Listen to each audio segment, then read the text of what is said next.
Sir, pidikap ka lang galing bukid doon? Pamay nila?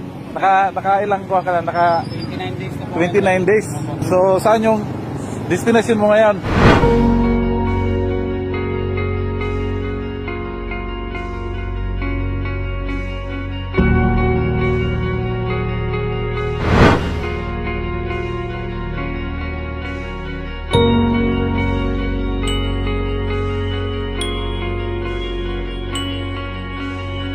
Ang bukid noon, nagbisikleta siya. 6, Yes. 9 days.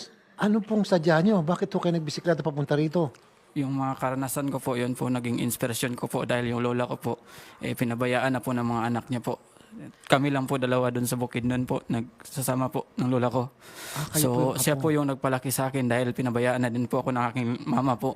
Saan kayo kumukuha ng pagkain? Yung mga nasa bikers club po na nakakakita po sa akin sa daan at nakita po nila sa social media po yung